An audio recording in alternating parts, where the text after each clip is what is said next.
Okay, so we can get started now.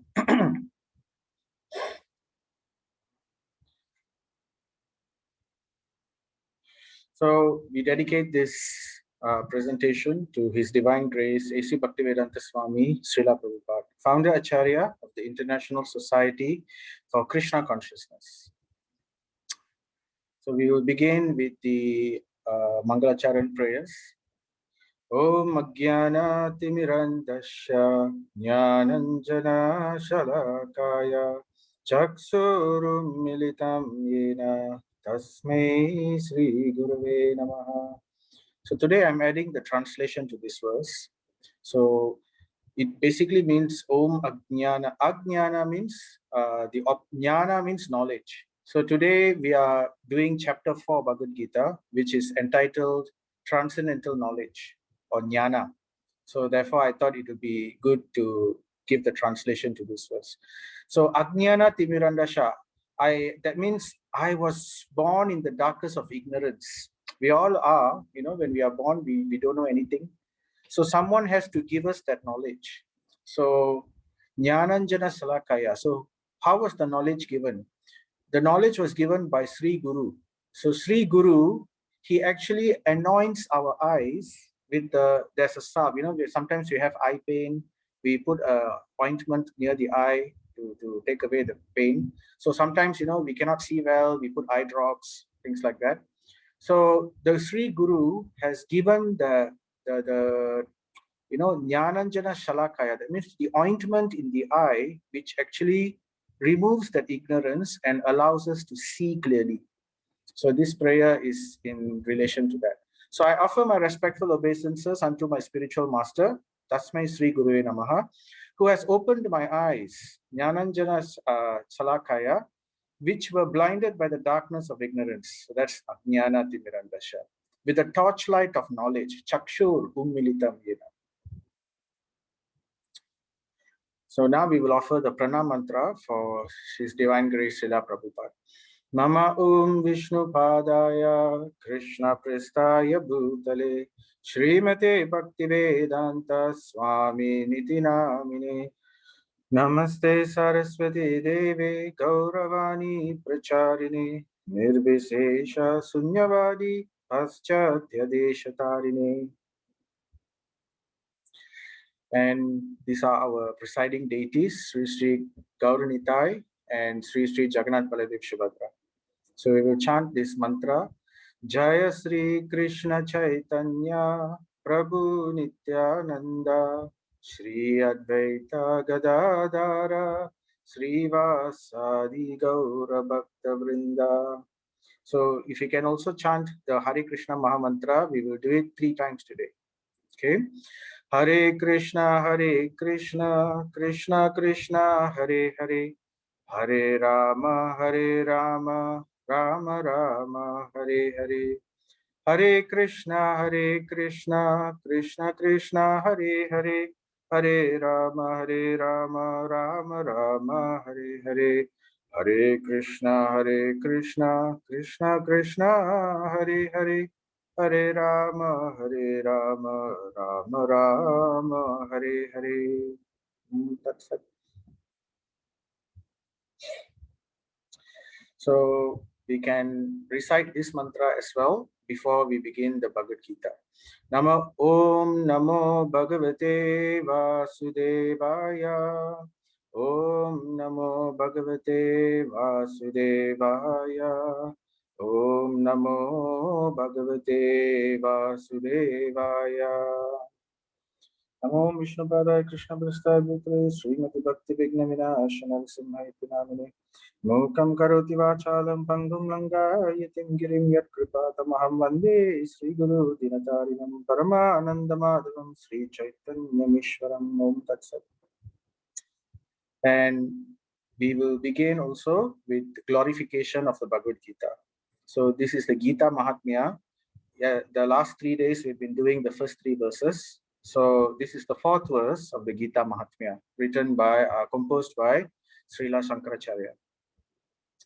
Gita Sugita Kartavya Kim Anyay Shastra Vistaray Ya swayam padmanabhasya mukha padma vinirishta. So the translation is, the Gita should always be sung with devotion. So that's a very important point. We will also talk about it today. Because Bhagavad Gita is spoken by the Supreme Personality of Godhead. So you see, it says here, Ya Swayam Padmanabhasya. Swayam Padmanabhasya means the original Supreme Lord. And the Supreme Lord here is described as Padmanabhasya.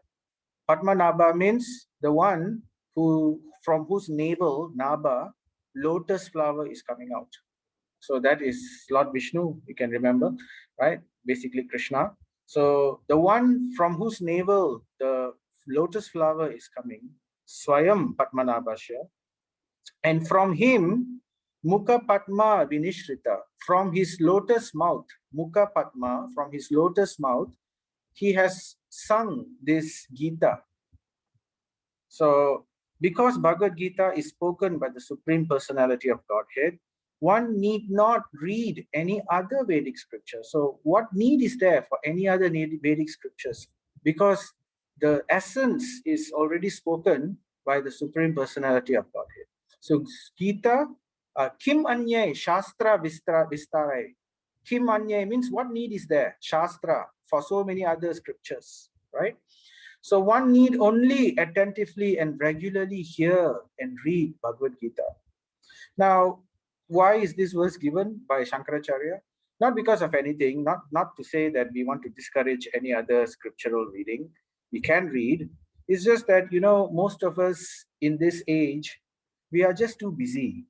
We cannot even allocate some time to, go through something, even like now, the best we can do is 1 hour, right? After that, we have to do certain other things, and it's not easy for us to dedicate our lives. So therefore, never mind, this is the essence. So therefore, it's not to minimize other scriptures, but to further glorify this Bhagavad Gita, Shankaracharya is actually saying like this. All right, so we will do a little bit of recap of just chapter 3 this time, since yesterday I did an elaborate recap of chapter 1 and 2. So after that, we can continue to chapter 4. So in chapter 3, if you remember the title, anyone remembers the title of chapter 3?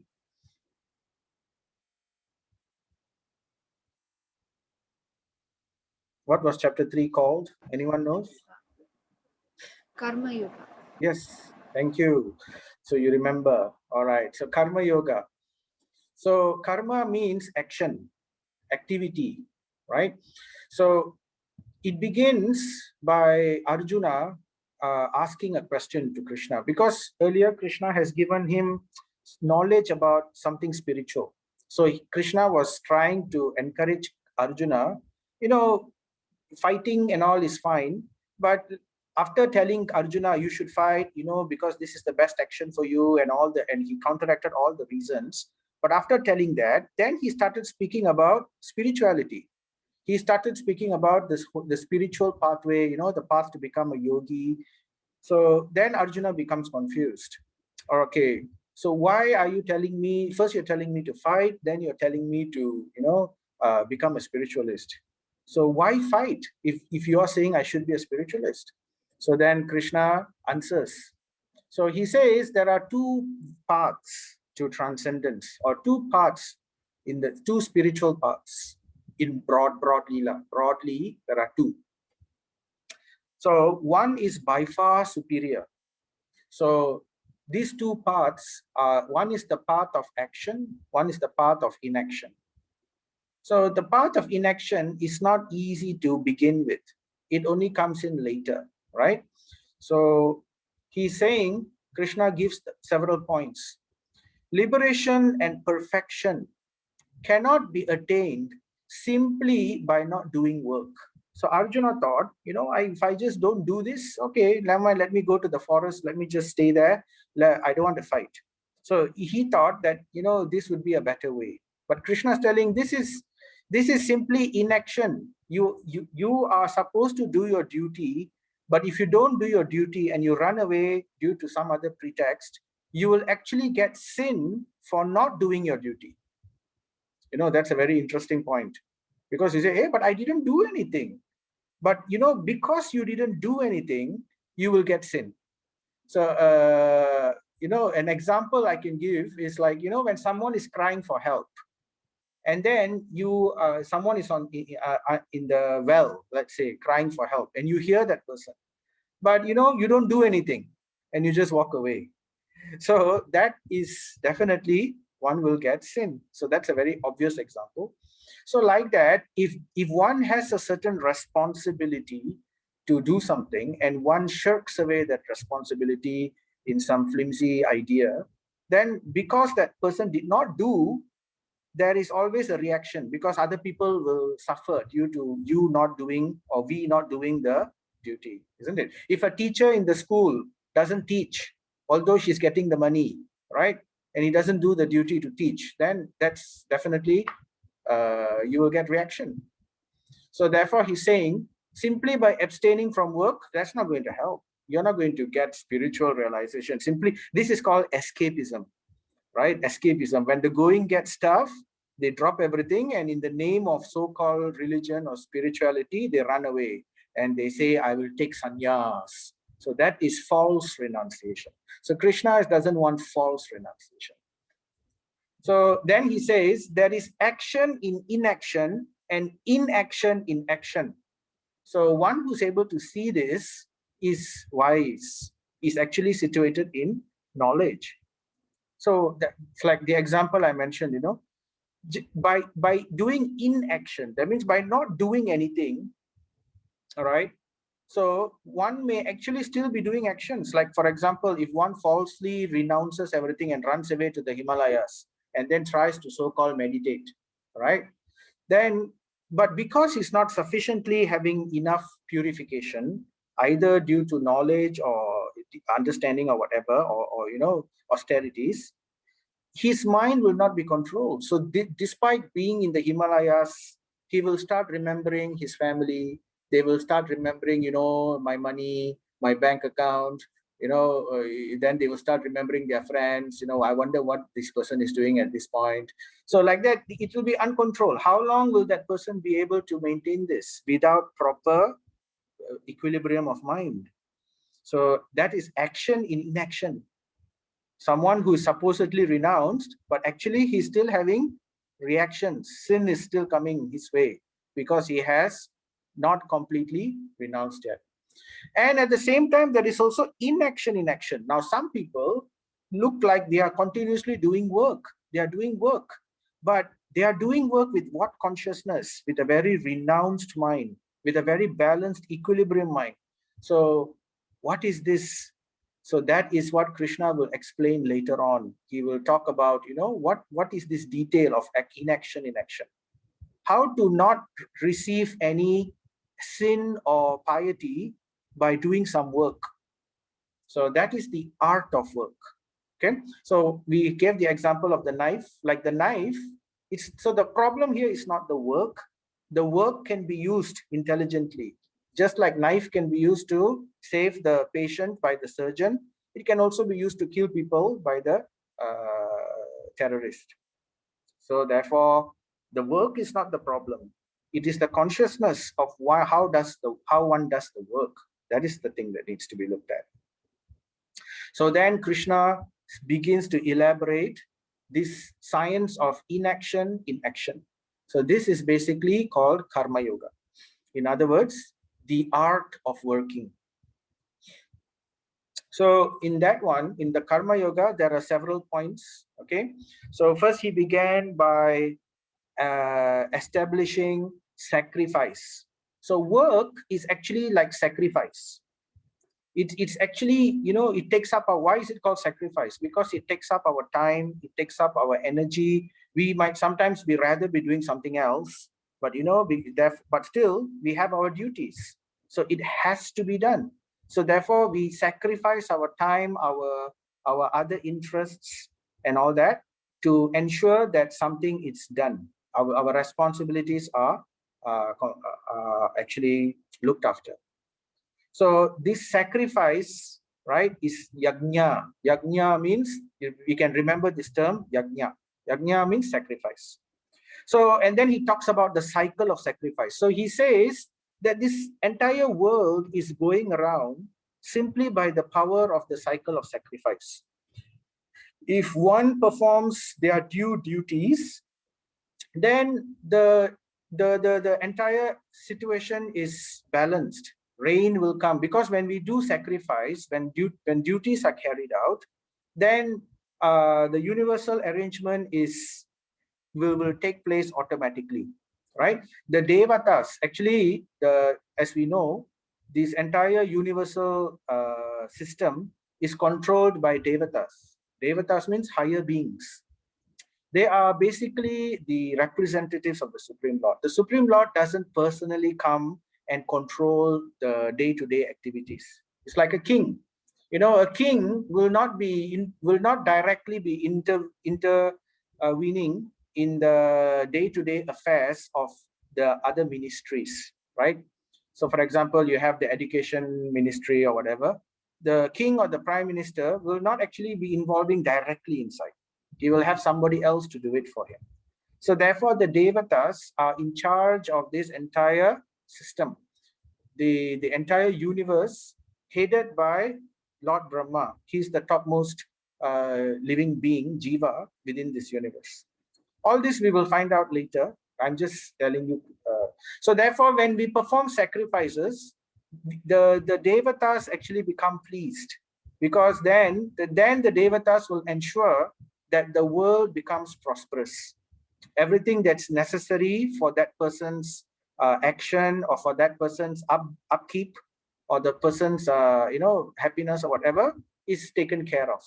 So if one does sacrifice, then one eventually will get the fruit, the result. Like yagyas are done, then rain, for example, rain will come. And then when rain comes, then grains will grow. So somebody also has to sacrifice to to plant the seeds and everything. So that's the cycle of sacrifice. So he talks about that. But this is fruitive. We are expecting something in return. So Krishna says, yes, these are all sacrifices. So therefore, do your work, Krishna. Do your work, Arjuna. Fight. Do your necessary Kshatriya duty, and you will get the due rewards eventually. But then he says, don't just be interested in the reward. Act in yoga. Work with a higher mentality. So then he talks about nishkama. Kama means desire. Kama means lust. So with the desire, or with the lust of, with the desire to enjoy. So he says nishkama. Don't have this desire. Throw it away, right? Work simply for the duty's sake, because it ought to be done, not because you are interested in the results. But that doesn't mean we don't do our job properly. We do our job properly. Why we are doing our job properly? So Krishna already said, do it as a yagya to me, to the Lord, or to the devatas. So people will do the work, but they cannot do a chinchai job. They must do a proper job, because the mentality is, I'm doing it for God. But I'm renounced about the results. If it comes, let it come. Otherwise, it's okay, but I will do my job. That is the art of work and the correct consciousness for one who is stepping into the yoga ladder, which is karma yoga. So then Krishna continues the importance of, because earlier I mentioned there are two paths, right? One is the path of action, one is the path of inaction.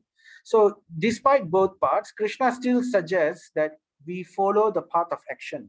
Because if people see that we are not doing work, if everybody sees that the people are running away to the Himalayas, or going to the forests and doing nothing, or just begging in the street, then this will set a bad example to the people in general. So therefore, the importance of setting a good example is also highlighted here. So that is Krishna's opinion here. And then he goes on to say, but now you can bring it to a higher level. So the culmination of this karma yoga eventually is to bring you to the path of bhakti. Doing just the work and renouncing the fruits is just one level. But if you do it for the pleasure of God, if you do it for the pleasure of Krishna, then that is the highest level. So therefore, but he's just touching this only very briefly. So later on, we will discuss this in more detail. So liberation is not work, but cultivating the right consciousness. This was the key takeaway yesterday, some of the key takeaways, right? It's not about work, it's about cultivating the right consciousness of work. And after that, we talked about what is the best work that one could do, right? So there were different yugas. We talked about the different ages, the age, the golden age, the silver age, and then we talked about what were the spiritual practice, what was the prescribed work, the especially prescribed work for these ages, or sacrifice. So then we understood that in Kali Yuga, the prescribed sacrifice is Sankirtana Yajna. So that is basically chanting the holy names of the Supreme Lord. Okay, so now we will move to today's topic. So today is basically transcendental knowledge, the title of the topic. In Sanskrit, it's called Jnana Yoga. Jnana means knowledge. So yeah, I'm putting a picture of a boat. So this Jnana Yoga, this Jnana or transcendental knowledge is like a boat. So I leave you to think about that. Later I will make that clear. Why is it like a boat? So it begins with this verse 4.1. Sri Bhagavan Uvacha Imam Vivasvate Yogam Roktavan Aham Avyayam Vivaswan Manave Praha Manur Ikshva Kave Abravit. So the meaning is the personality of Godhead, Sri Krishna said. So you say Sri Bhagavan Uvacha.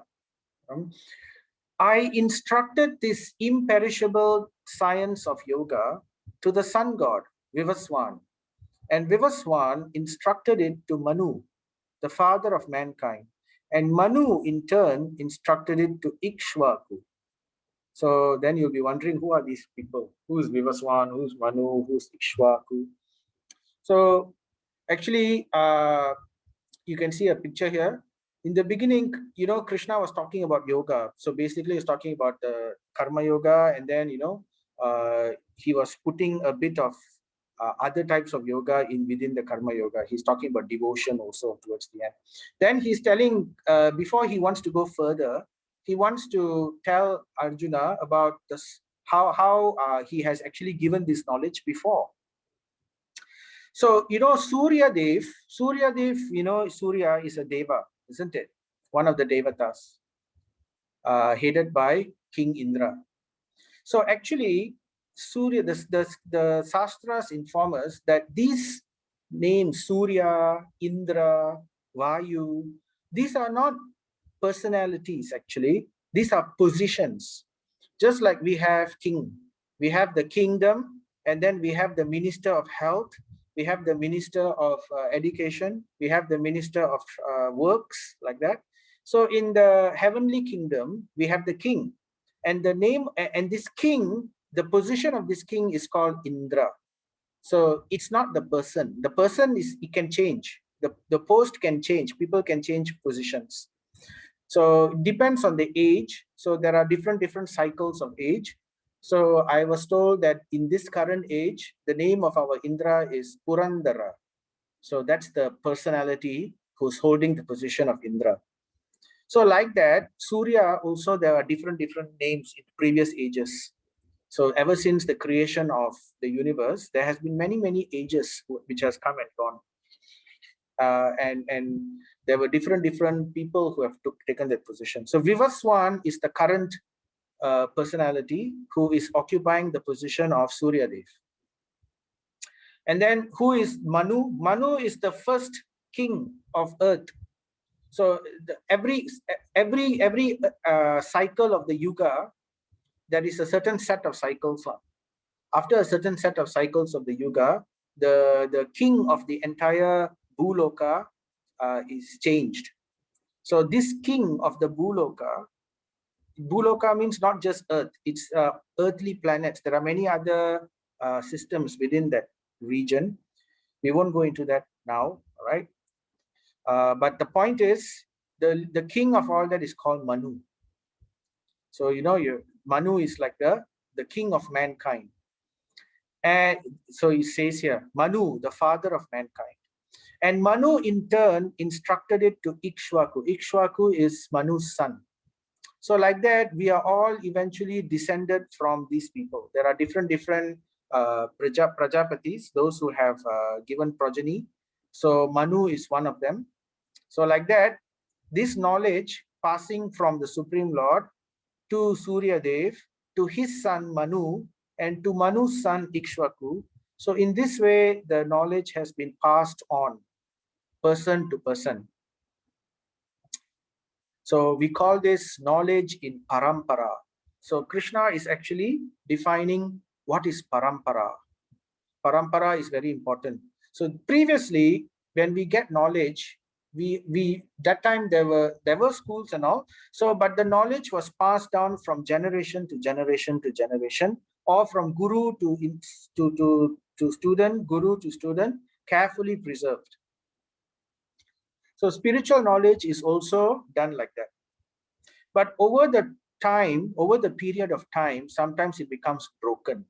So then Krishna continues, Evam parampara praptam imam rajarsayo vidu sakala neha mahata yogo nashta parantapa. This is a famous verse. This verse people like to recite. What it means? The supreme science was thus received through the chain of disciplic succession. And the saintly kings understood it in that way. But in the course of time, the succession was broken, and therefore the science as it is appears to be lost. So that's the problem. Over time, eventually, knowledge seems to be lost. The disciplic succession sometimes gets broken. So Krishna has to sometimes come and re-establish. Now, ordinary people, we cannot manufacture our own religion. We cannot one day suddenly wake up from our sleep and then say, today I will start a new religion. No, we cannot say like that, because it has to come from the authority, one who knows the truth. So this is the way to understand. So Krishna stresses this point. So similarly, in our spiritual line, we also have a line, the full disciplic succession. So, from Krishna, there are actually 4 bona fide sampradayas. Sampradaya means disciplic succession. So we are from one of the 4. So we are called the Brahma Madhava Gaudiya Sampradaya.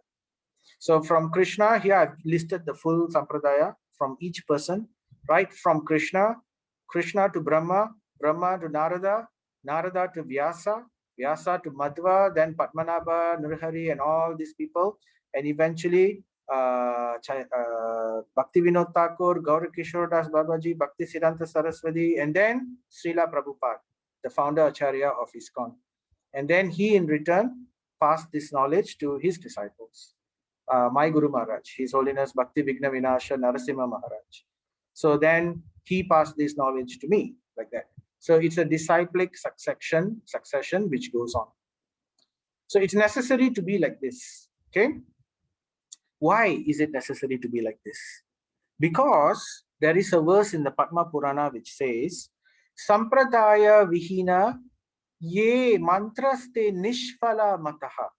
So it's saying that if you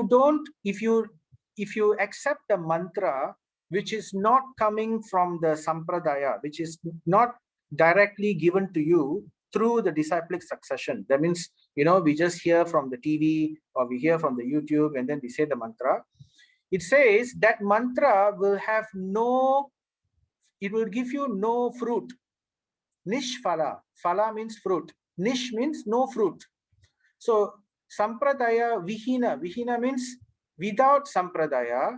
The mantra that we get is nishphala. It will not bear fruit.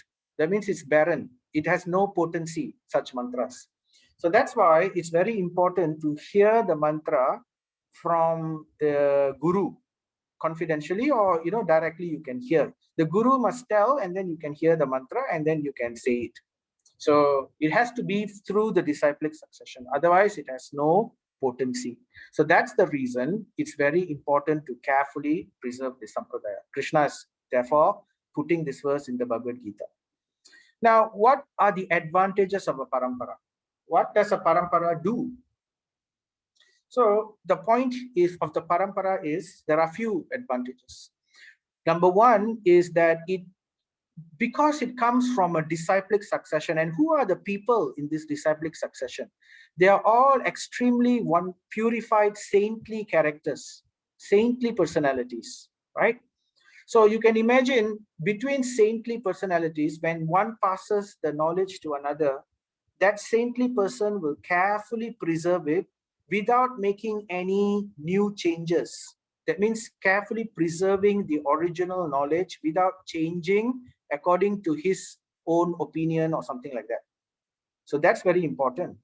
We all would have played this game when we were young. We whisper a message to somebody's ear, and that somebody whispers the message to another person's ear, and that person whispers like that. And eventually, when you find out after 10 persons what was the message, you will find that the message was quite different.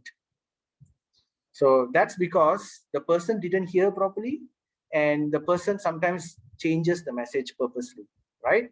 But the saintly personalities coming in the Sampradaya line will not do that. They will be very careful not to do this. So carefully preserved, intact. So that's one advantage. And at the same time, because it's coming down through these saintly personalities, you also get their blessings. So the blessings of the previous acharyas are all there waiting when we receive it through this parampara. So it becomes very powerful.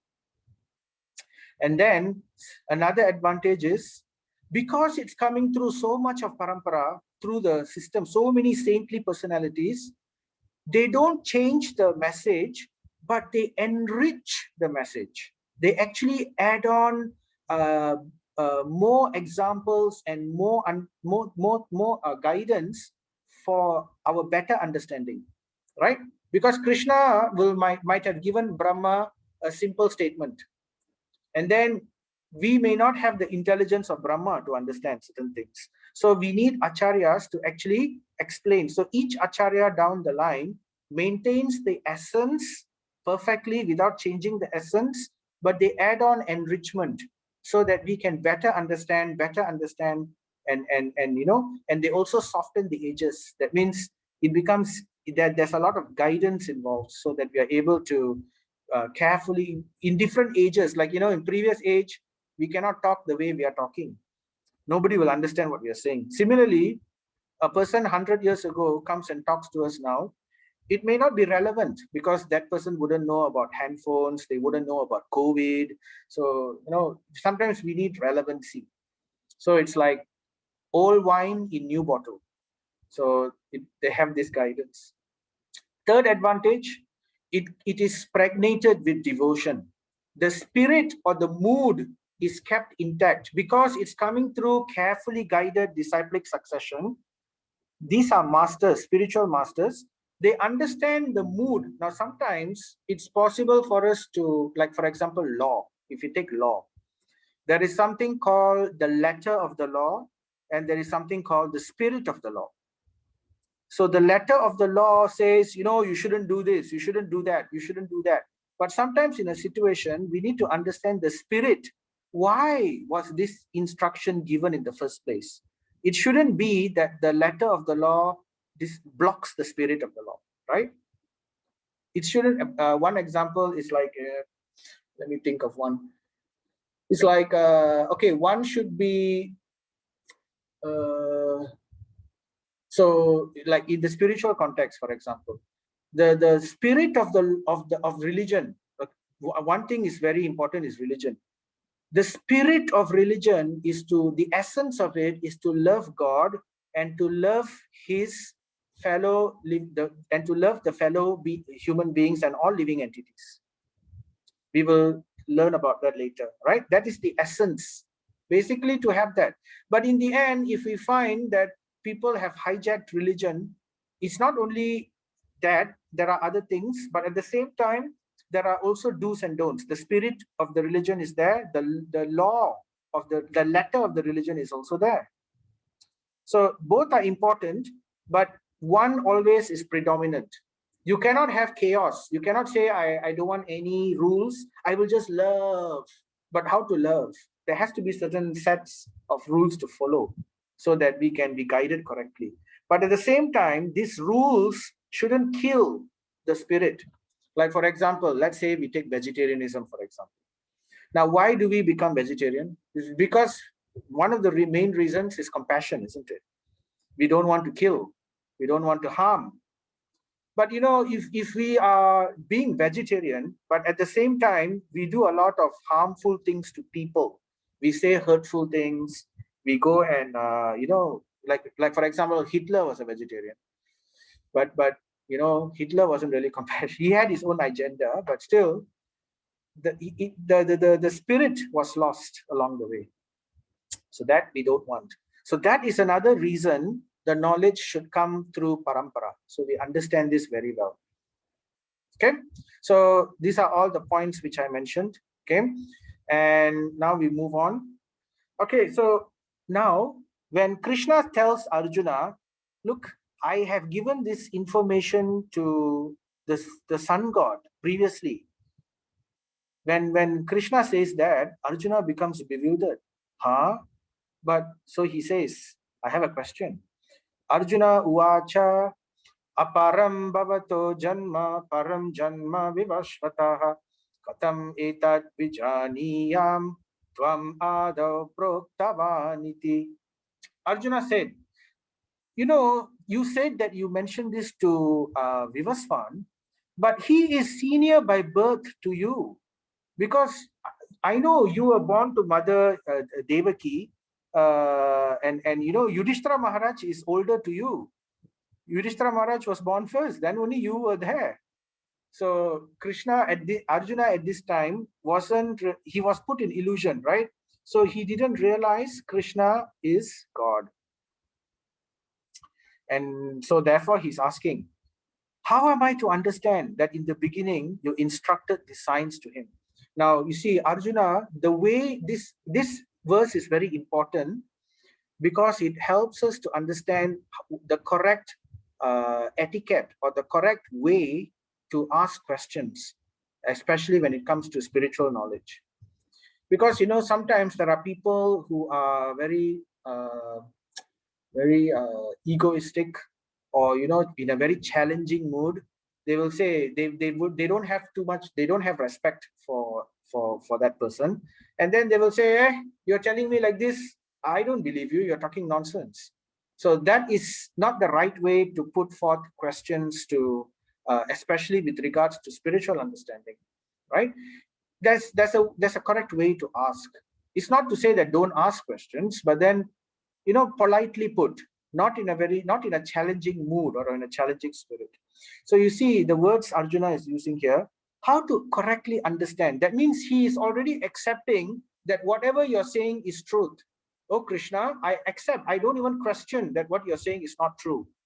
But how do I understand? Help me to understand this. You are saying like this. I have a doubt. Help me to understand this better.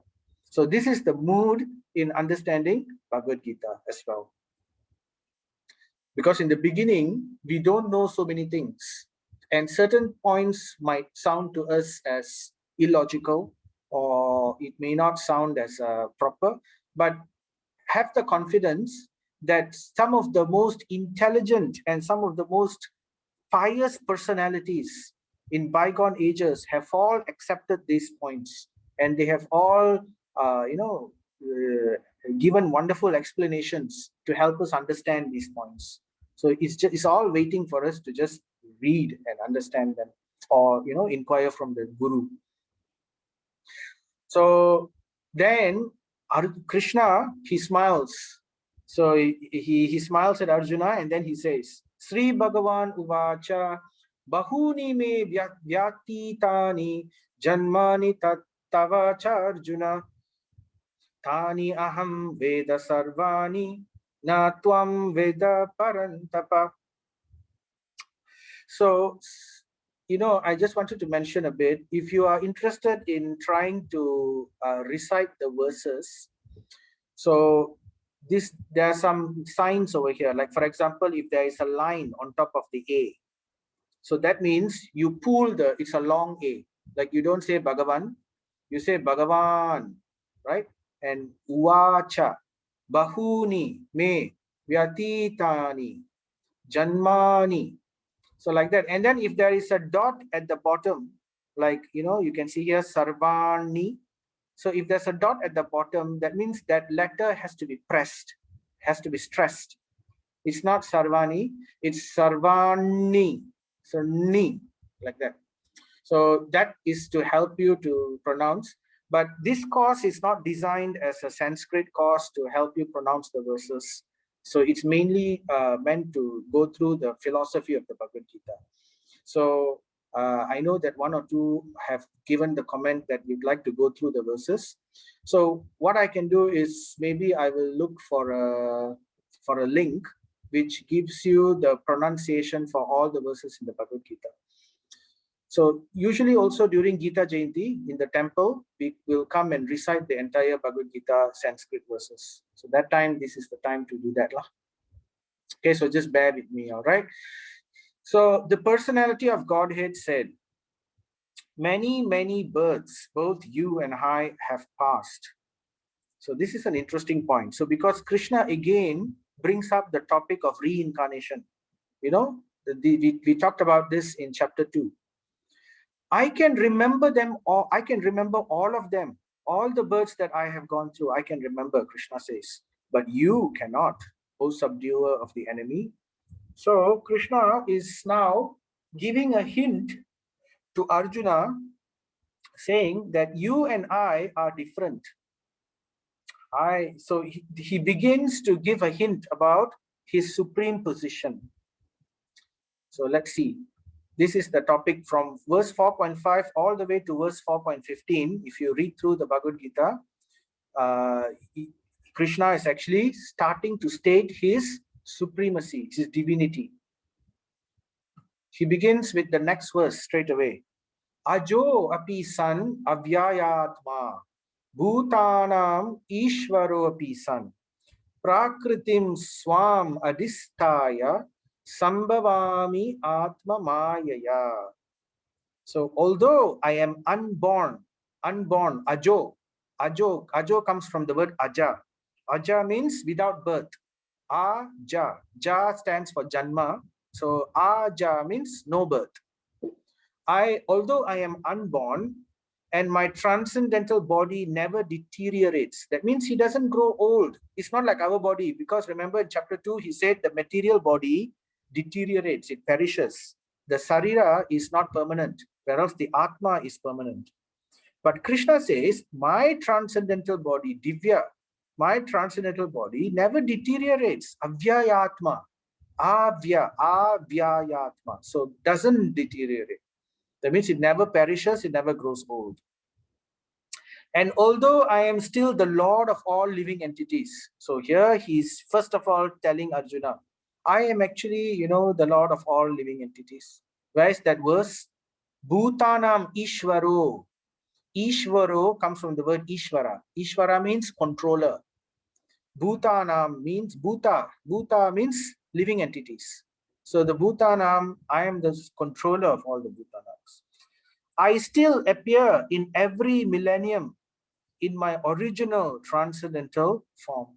So Krishna says he still comes every millennium. He descends to this material world from his transcendental spiritual world, millennium after millennium. In other words, yuga after yuga. In every yuga, he actually comes.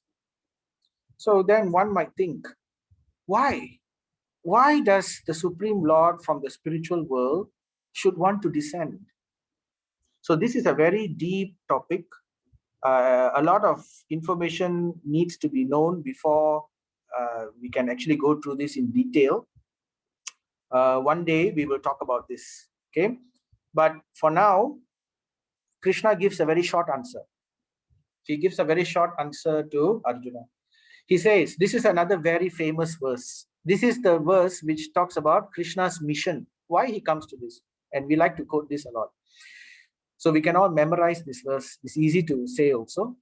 Yada yada hi dharmasya glanir bhavati bharata abhyuttanam adharmasya tadatmanam srajamyaham.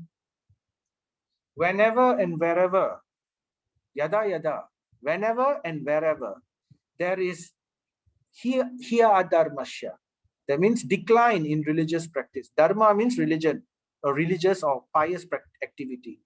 He dharmasya means where there's a decline. O descendant of Bharata, Glanir Bhavati Bharata. And a predominant rise of irreligion. So when there is a decline of dharma and there is a rise in adharma, right?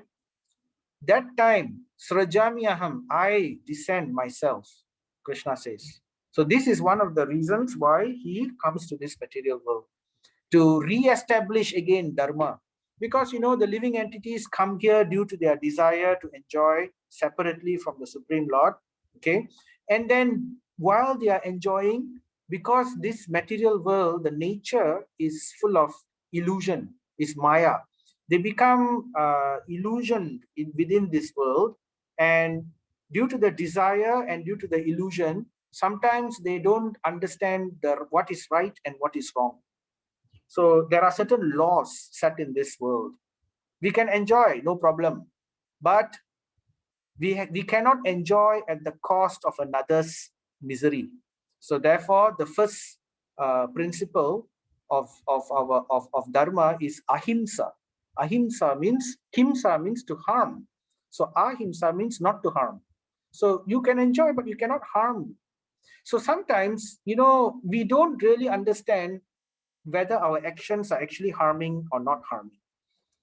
Like, we may cut down one tree one day, but by doing so, we don't know what kind of chain reactions is taking place, which affects so many other people. Somebody somewhere might have suffered a grievous loss. So like that, it goes on. There are many action becomes very complicated. Like, so many living entities might be living in that tree. They all would have died. They have lost their food. You have caused trouble for them at the very least. Even when we are walking also, we might step on ants, we might step on some insects, they might die. So a lot of action and reaction. So that's the problem. So when that happens, then what happens? That soul who was initially pure, but he had desires. So then he wanted to enjoy, and then in illusion, he doesn't realize what's good and wrong. And then what happens? He starts committing sinful activities. So when he commits sinful activities, then more and more people behave like that. Then dharma goes down, then adharma goes up. Then the entire planet becomes, very, that's how the Satya Yuga degraded to Treta Yuga, then degraded. I told you, sin came in and then eventually deteriorated further. So that's what happens. So when this happens, Krishna will come to reset.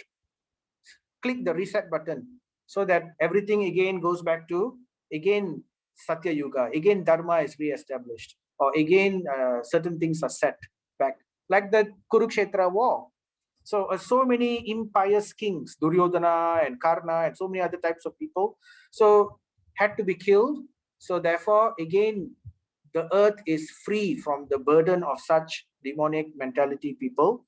So then people can again follow Dharma. So that's the reason. But that's not the only reason. So here Krishna is summarizing it. So these are his different avatars or incarnation.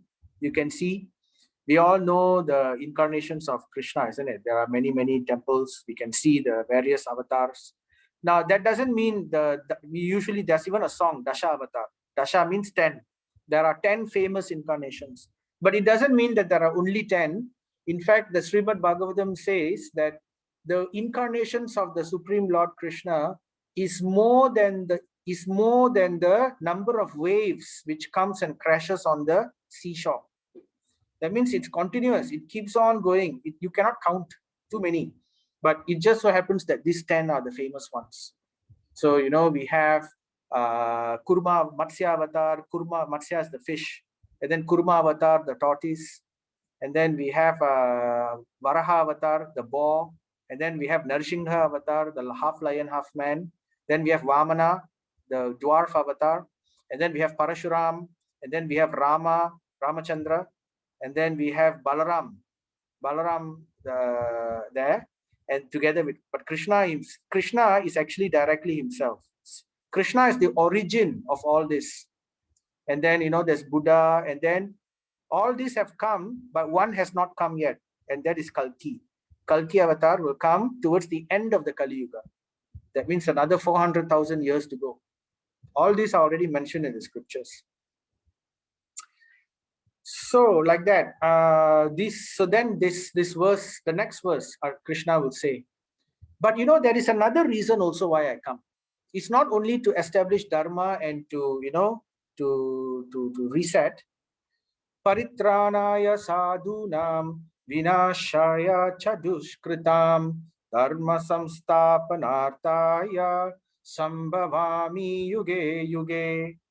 So to deliver the pious, sadhunam paritranaya, to deliver, to save, to save those who are pious, who are being oppressed, or those who are pious, to save them. So an example is this story of Hiranyakashipu and Narsinghadev. You all know this Narsinghadev avatar. He is the half lion, half man incarnation of the Supreme Lord. So very briefly, I will just talk about this pastime. So what happened is there was this demon called Hiranyakashipu. Now Hiranyakashipu, he actually did this is during the Satya Yuga, the golden age. He actually did a lot of penance. He did austerities, and very, very severe austerities. He was actually holding his breath, and he was standing at the tip of his toe on one leg. The other leg, he was folding it, and he was standing on the tip of his toe and put his arms up like that, and he was chanting. In that way, he was meditating, and that kind of austerities he was doing. Why he was doing this austerity? Because he wanted to kill Vishnu. Because Vishnu actually killed his brother Hiranyaksha, who was another demon.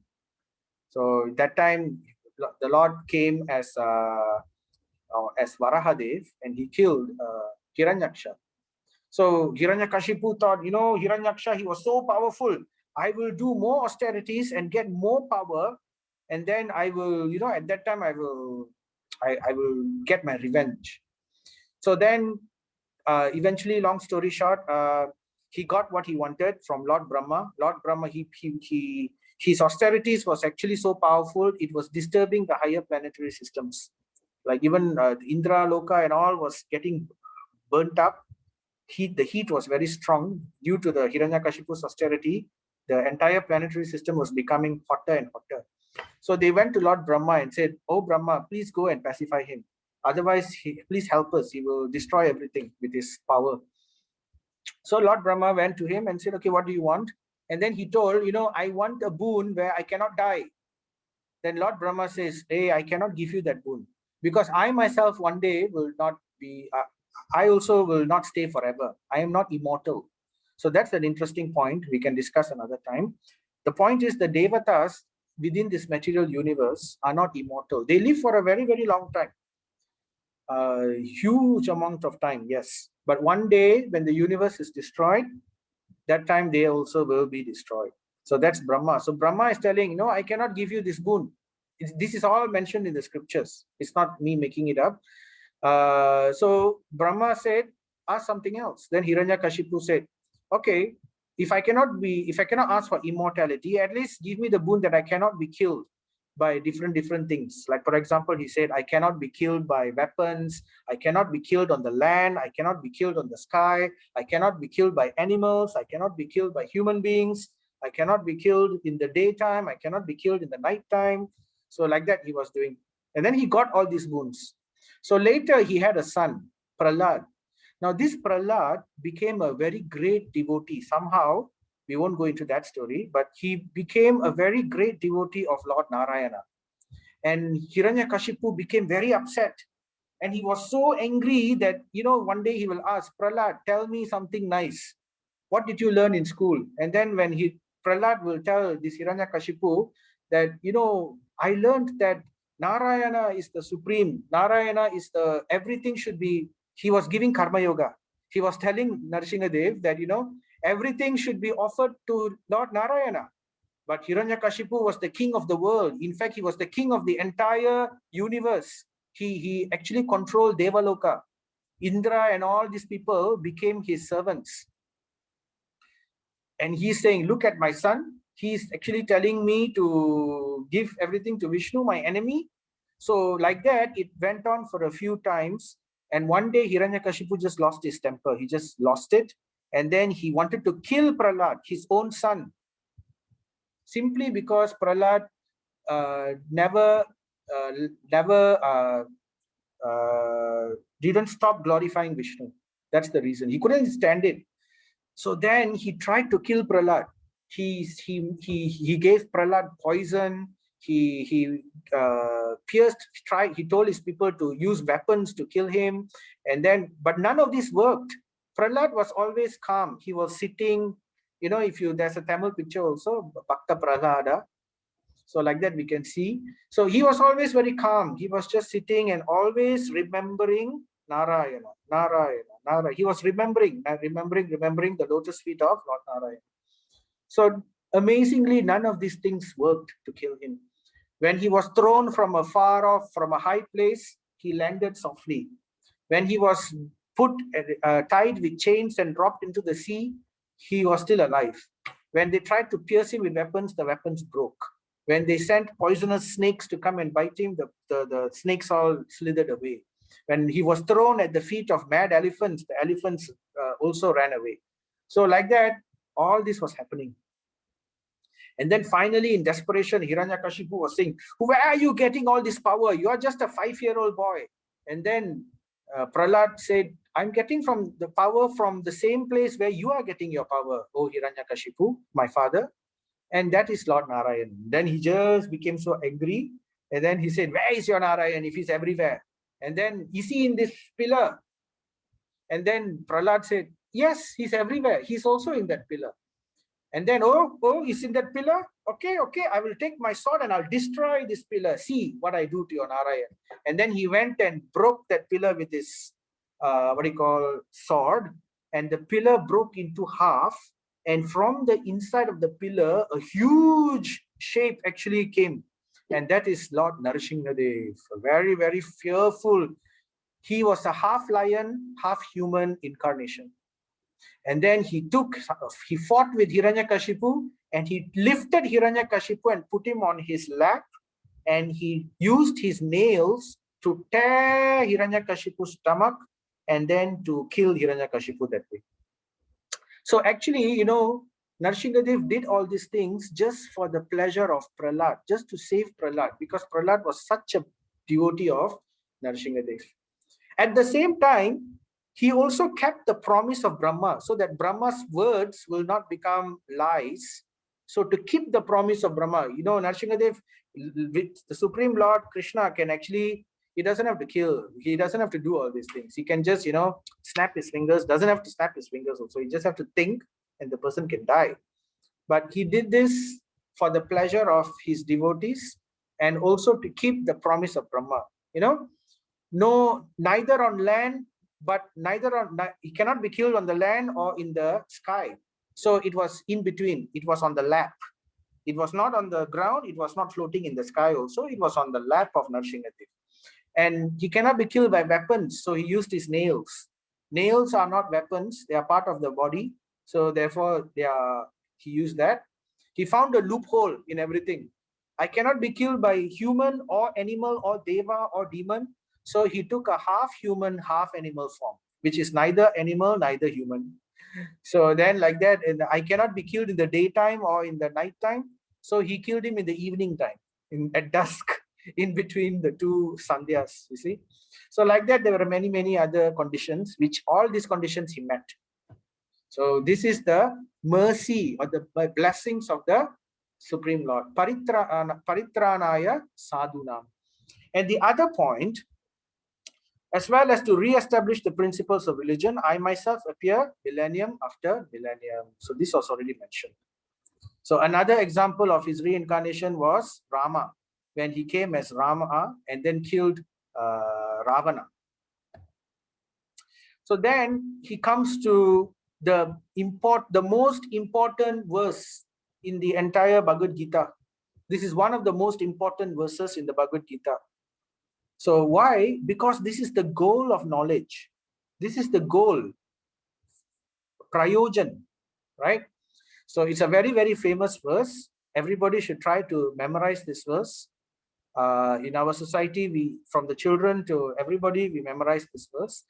Janma karma chame divyam evam yo viti tatvataha tyaktva deham punarjanma naiti mameti swarjuna. Janma karma chame divyam.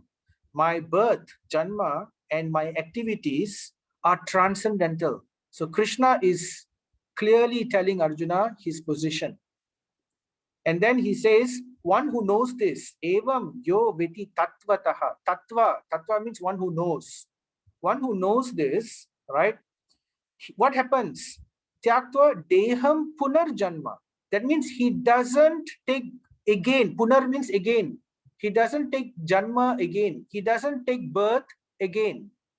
That's what happens when one understands the nature of this, of the Supreme Lord Krishna. Naiti mameti. That means, to me you will come, Arjuna. One who knows the transcendental nature of my appearance and activities does not, upon leaving the body, take his birth again in this material world, but attains my abode, O Arjuna. So very, very important point. So this is the goal of the knowledge. So this is what is transcendental knowledge all about. The very end of that transcendental knowledge. Because one who knows this, he will not take birth again. That is the goal of yoga. So eventually karma yoga must lead to knowledge. Not simply doing work, but not understanding the goal of that mentality or the goal of that consciousness of why we are not accepting the fruits. It's not sufficient. It's just the first level of yoga. Now, yoga has several levels. The first level is karma yoga. That karma yoga, behavior in that way, must lead towards knowledge, jnana. And that is the goal of that knowledge. So then Bhagavad Gita says, Chaturvanyam maya shrishtam guna karma vibhagasaha tasya kartaram apimam vidhi akartaram avyayam. So after telling about his transcendental position, he then tells Arjuna a little bit more knowledge about something about how the material world is. He tells Arjuna how the world works a bit. That is also transcendental knowledge, because we should know about God, we should know about his creation, and we should know about us, the jivas, right? So these are all consisting of what is called transcendental knowledge, of which the goal, the most important, is knowing about God. So now we are knowing about so here the translation here is, according to the three modes of material nature and the work associated with them, the four divisions of human society are created by me. Now, what is these three modes? Now, in this material universe, everything works according to these three modes. Now, what is these three modes? They are called tamaguna. Guna means mode. Tama means ignorance, mode of ignorance, mode of passion, rajas, and mode of goodness, sattva. Like this is true in everything, in activity, in action, in behavior, in existence also. Like for example, some animals are in the mode of ignorance, like insects, or some living entities are in the mode of ignorance, like insects, plants, fish. Whereas because their consciousness is very dull, they cannot understand many things, right? Very dull. So some living entities are in the mode of passion, for example, like carnivores, lions, cats, and things like that. They are very passionate creatures. And then some living entities are in the mode of goodness, like elephants, cows, so like that. So that's living entity. So like that, also activity. Some work is in the mode of ignorance. Like for example, if one is a butcher, or one goes about killing people, assassin. So these are all the mode of ignorance, or someone who brews liquor, sell or does gambling, has a gambling den, or prostitution. That kind of work is all tamas, mode of ignorance. And then we have rajas, mode of passion. Business people who are very much into money, or getting name, fame, glory. So this is rajas. And then there are those who are sattvic, who do the type of work which is more peaceful, brahminical, like teaching, like medicine, healing people, not for manila, for free. So, and then doing yoga, teaching, basically teaching, or cooking, or deity worship, taking care of the deity, or that kind of thing. So that is sattva. So like that, it's very complex. Within the three modes, there are further three modes, right? Within that, there are further three modes. So it's actually a very deep matter. We will talk about it again, don't worry, in chapter 15 in detail. We will talk about these three modes, but now I'm just telling you these three modes. Now, those in the mode of tamas, ignorance, will conduct a lot of sin. Mostly their activities will be sinful. Rajas, it's balanced. Sin is there, piety is also there. Sattva mostly is pious people. Piety is there. Sin is little bit. So according to these three modes, right, the type of work is also associated. Krishna has created 4 different types of people in this world. So according to their nature of work. So this is what is called Varna Ashram. So Varna Ashram, if you know the caste system. This is where the caste system comes from. But the caste system that we know now is a perversion of the actual caste system. What's the proof? Because the caste system that we know now is actually a discriminatory system, which is based on birth, which is not correct. Because you see here this verse, it says guna karma, not janma, not birth. So it's due to the nature of one's work or activity is determined by that person's nature, guna, and by the person's work, guna and karma, not by the birth. So if there are different types of people. Some people are a bit more calm. Some people are very they become angry very quickly. Some people are so like that. You cannot say that though everybody who gets angry are rajasic. It's not so simple, because everybody actually rotates. Some people, when they are born, they may be more sattvic, but as they grow up, less sattvic and more rajasic. And it's always circles. It's always going round and round, one trying to compete with another. It's not stable. One day we are more sattvic, one day we are less sattvic, one day we are more rajasic, one day we are less rajasic. But aggregate some, if you combine it all together, some people are more sattvic, some people are more rajasic, right? So accordingly, there is the Brahmana. The Brahmana are like the teachers, those who give transcendental spiritual knowledge. So these people, according to their nature and according to their activity, they are, given the task as teachers. Their purpose is to lead society, is to ensure that society doesn't lose its direction and vision. Like currently, our Earth planet, society has lost its vision because everybody is going towards greed. They are going towards exploitation and greed, and not towards higher consciousness. That's because there are no longer any brahmanas in this world. According to Srimad Bhagavatam, in Kali Yuga, everybody is born as a Shudra. So there are no brahmanas, there are no birth brahmanas already. Though people will say I'm born brahmana, but actually that's bogus, because birth is not the qualification. It is the quality of how he is born, the nature of that person, and the activity which he is attracted to. That is the one that highlights a person as a Brahmana. So like that, then the Kshatriya. Kshatriya is, managers. You cannot have everybody as a priest, or a teacher. Some people have to manage, otherwise the school will not run, right? Or the hospital will not run, or the kingdom will not run. So therefore, Kshatriyas, their work is to protect, to manage, and to provide for the Brahmanas under the guidance of the Brahmanas. They don't cross the Brahmanas. So therefore, society has a vision, direction, and it has capability in terms of the Kshatriyas to ensure that the vision is met. But that's not alone enough. Society also needs support. They need nourishment. They need, support and nourishment. So this is given by the Vaishyas, the mercantile community. These are the farmers and the business people who provide the necessary funds and they provide the necessary food and all to ensure that society runs properly so that the Kshatriyas can do their job and the Brahmanas can continue their vision.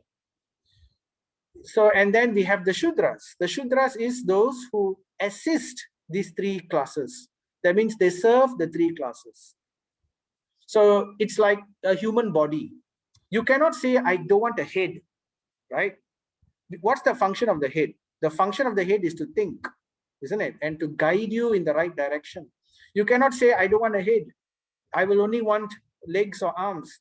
So a body without a head is a dead body. So vision is very important. So a Brahmana is like the head, and the Kshatriya is like the arms. The arms. You need your arms to get your vision done, to do things, right? Activities. So the Kshatriya is like that. And the Vaishya is like the stomach. So, if you don't feed the stomach, can you just say, I will only feed the feet, I will only feed the arms, I will only ensure the food enters the head, but cannot swallow, cannot go down to the stomach. So it doesn't work like that. So therefore, you need the stomach, very important.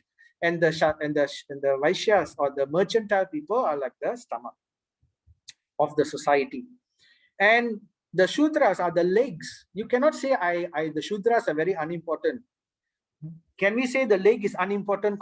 If the leg is unimportant compared to the head, does that mean we neglect our legs? Does that mean we don't wash our legs? We don't take care of our legs? If we get a wound on the leg, we just ignore it? No, that's not how it is. So therefore, the entire society has to care for each and every one of them, just like the body. So this is the ideal Varna ashram, which was established by Krishna for the perfect execution of society, for higher spiritual knowledge. All right, so Krishna is giving this knowledge to Arjuna. So here, basically, I'm mentioning. Then Krishna goes on. He goes on to talk about sin, how somebody falls into sin. He goes and talks about the illusion and all that. So all that we won't cover precisely in this course, but I will just summarize it quickly for you. Basically, as I mentioned, the person is suffering in this ocean because he's overcome by this is the soul, and the soul has desires called icha, and he also has aversion. He has likes and dislikes, right? And according to his likes and dislikes, he is covered by illusion, moha. And all of this is rotating amongst these three modes of nature. Sometimes it's sattvic, sometimes it's passion, sometimes it's ignorance, like that. And like that, he's tossed in this ocean of material existence, and he is drowning, he's suffering. So then he needs to ask for help. So therefore, tad vidhi pranipatena pariprasnena sevaya upadekshanti te jnanam jnaninas tattva darshinaha. So someone has to come and save him. So who is that someone? That someone is the Guru. So the Guru, so Krishna is telling Arjuna, in order for you to understand this knowledge, you must approach a Guru. And you can, what will we do when we approach the Guru? He's saying that Jnaninas Tattva Darshinaha. Who is a Guru? A Guru is one who knows the truth. Tattva Darshinaha. That means he has seen the truth. He has realized the truth. So this is Jnaninas, one who is full of knowledge. So that is or the end of knowledge, one who knows the end of knowledge. That is Guru. What you should do to him? Upadekshanti te jnanam. You must inquire from him submissively. You must inquire from that person about what is the goal of life. And before you inquire, you should also serve the Guru, because the knowledge comes through blessings, right? So tat vidhi pranipatena pariprasnena sevaya. So we have to approach him, inquire from him submissively, and render service unto him. So that's why in spiritual life, it's important that one should take a diksham. So diksha means to take initiation under the bona fide spiritual sampradaya, that then only it will bear fruit. Then only you're connected to the sampradaya. So then the mantras which we chant becomes powerful. It will have the potency. So it's very important. That's the purpose of human life, actually. So when the Guru, what will you get from this? What will the Guru give you? He will give you knowledge and he will give you instruction. So this knowledge and instruction is like a boat. Remember in the beginning of the class, I showed a boat, Jnana Yoga. So that Jnana is like, you're in this ocean, you're drowning, you're tossed by the ocean, and you're attacked by, the weather, it's cold, you don't have water to drink, and then the other living entities are disturbing you, like the shark you can see here. And then, your own mind is full of fear. I don't know what's going to happen. Oh, I'm full of fear. Then the Guru gives us a boat. This knowledge acts like a boat where we can now take shelter. So that's the first symptom of transcendental knowledge. We are able to understand why we suffer, why the nature is like this, what happens, and we are not bewildered. So that helps us a lot. And then he also tells us, he gives us oars. Now row. I've given you knowledge. Now I'm giving you work also. You need to do something. And therefore that knowledge is our sadhana. Sadhana means our spiritual vows. For example, chanting Hare Krishna Mahamantra. When we chant Hare Krishna, Krishna Krishna, Hare Hare, Hare Rama, Rama Rama, Hare Hare, this is our spiritual vows. And together, what will both of these things do? Bhagavad Gita 4:36. Remember I said Jnana Plavenaiva. Plavenaiva means the boat of knowledge. What will this do? In the same verse, it says, Vrijinam Santarisyasi. Vrijina means this ocean of material misery. Santarisyasi means to cross. This boat will help you to cross over this ocean of misery and get to the other side, which is the kingdom of God. So that is the purpose of Jnana Yoga, to get higher knowledge. And what is this Jnana Yoga? To understand about matter, to understand about God, to understand about ourselves, and what's our connection. So when this Divya Jnana, this transcendental knowledge is given to us, what will happen is, it will help us to come to the mode of passion. From mode of ignorance, it destroys the mode of ignorance. So no more ignorance already. Slowly, it's not, sometimes it's fast, sometimes it's a bit slower, depends on the sincerity of the person, right? So this knowledge together with sadhana will help us to come out of the mode of ignorance. It will further help us to come out of the mode of passion and will keep us situated in the mode of goodness, sattva. And when that happens, then only we can actually practice real spiritual life. Then we can become sadhu. Then we can practice at a proper level, and then we can attain the supreme. So then when sattva guna is also gone, when the mode of goodness is also gone, because remember, these three modes are material. Even the mode of goodness is material. But we need to stand on that goodness platform before we can jump, right? So that jumping is transcendence, to become free, to become liberated. So then the Divya Jnana can destroy these three modes and we can become liberated. So that's what happens. So Bhagavad Gita 4:35 tells us what happens. What happens when we take the Guru's knowledge? Having obtained real knowledge from a self-realized soul, you will never fall again into such illusion. For by this knowledge, you will see So one thing is we won't get into illusion, and at the same time we will get the eyes to see. Remember, Om Ajnana Timirandasha Jnananjana Shalakaya Chaksu Rumilitam Yena. So our eyes become enlivened by the torchlight of knowledge. We begin to see the real thing.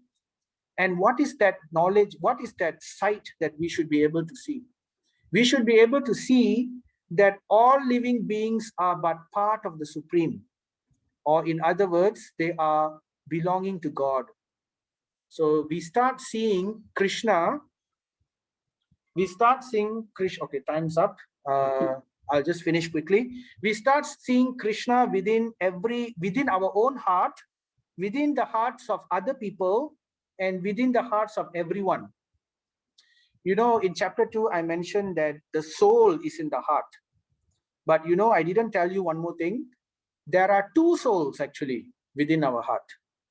One soul is we. We are the soul. But I didn't mention, later I will mention in another chapter, that there is another soul. That soul is actually Krishna himself. He has expanded into local souls in each one. Like just like, you know, an embassy. Like there's USA. USA is a country far away. But the USA has embassies in every other country, correct? So that's like an expansion of the US. The land of the embassy belongs to that country. So like that, Krishna or Vishnu, he expands as Paramatma. You must have heard this word, Paramatma.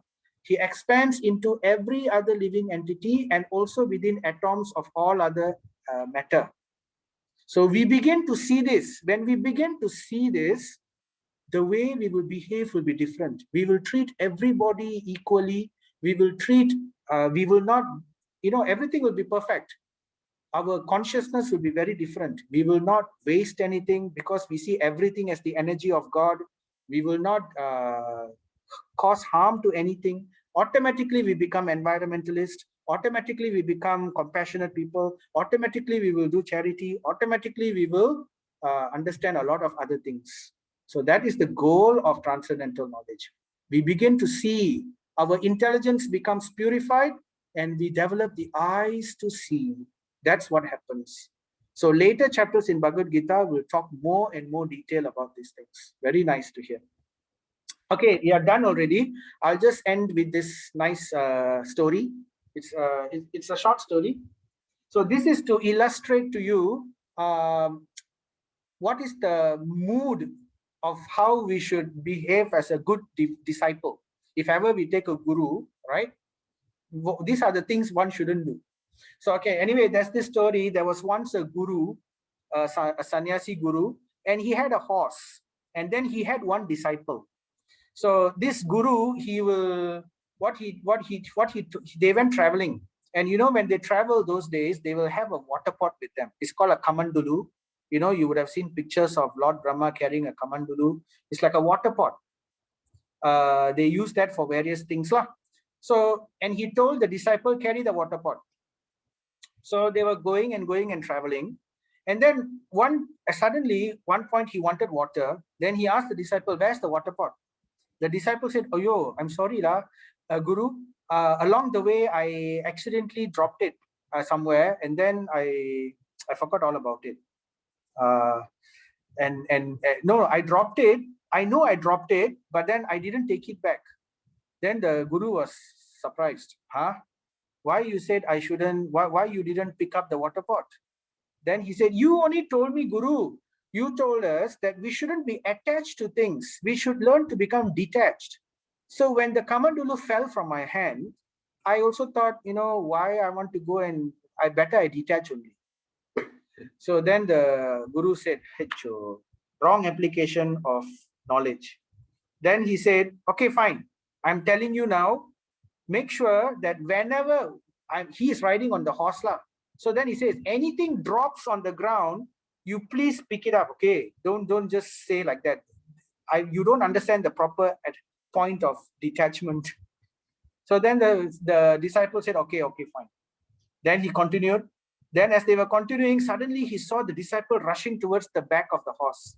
And he was trying to actually catch the dung. The horse was, defecating. the dung was falling from the horse's buttocks.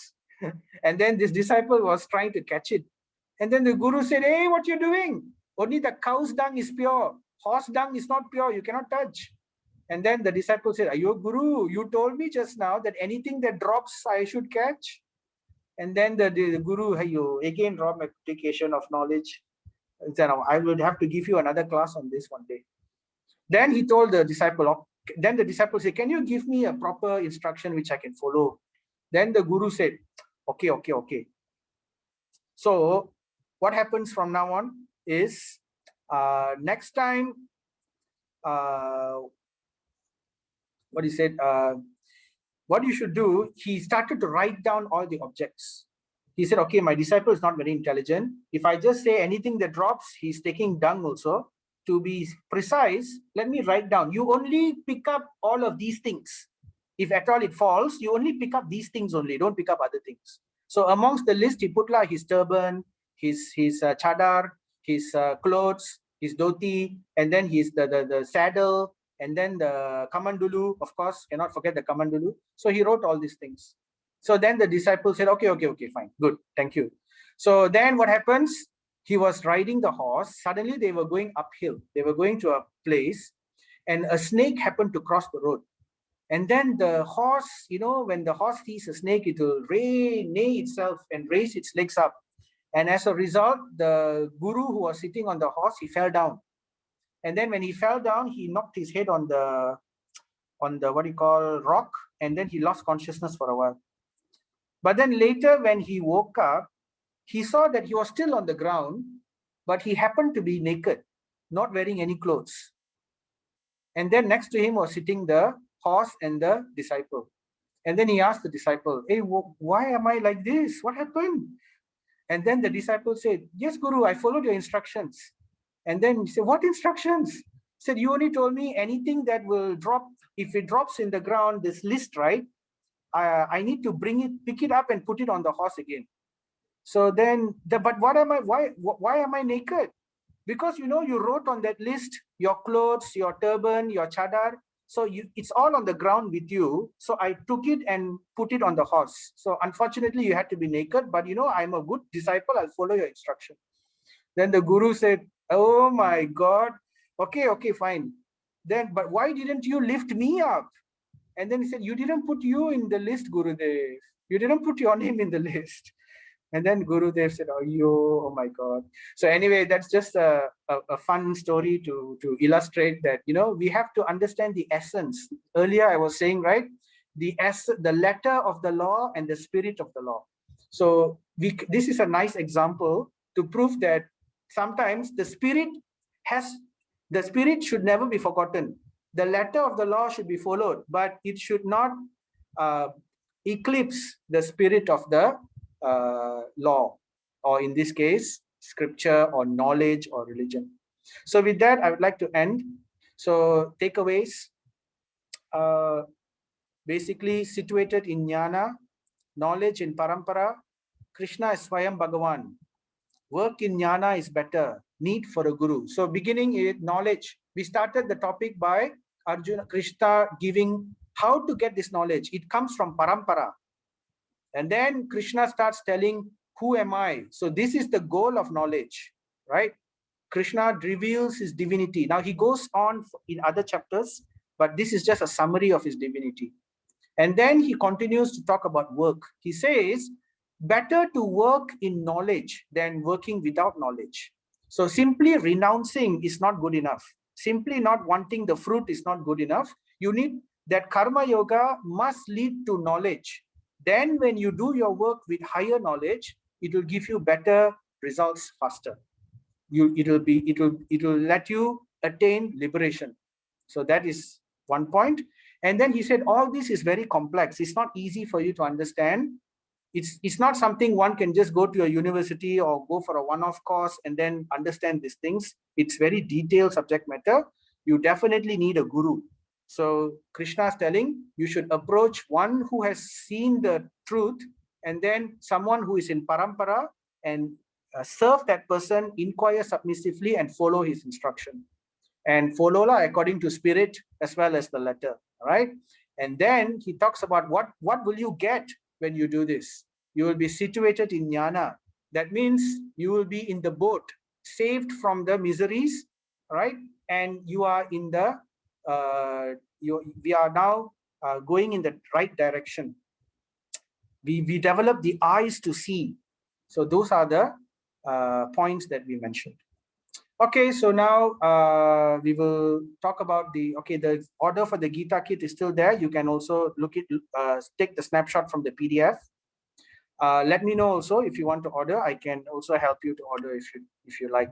And then remember the certificate, you need to do your quiz. So I will send the quiz shortly after this. And therefore, thank you very much. Sorry if I overshot. I'll try to keep it within the 1 hour. I'm trying my best, but please forgive any offenses on that. So, Vancha Kalpa Tarubhyascha Kripa Sindhubhya Evacha Patitanam Pavanebhyo Vaishnavebhyo Namaha. So now we just open. Anyone has any questions?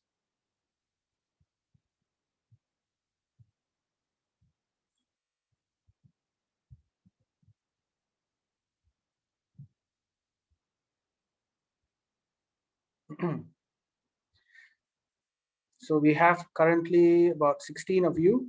Earlier there was 19. So yeah, so are there anything that you would like to clarify?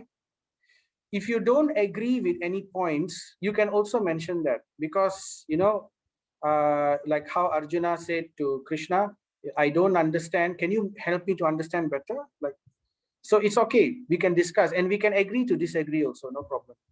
So this is just there's no compulsion. We are just learning over here.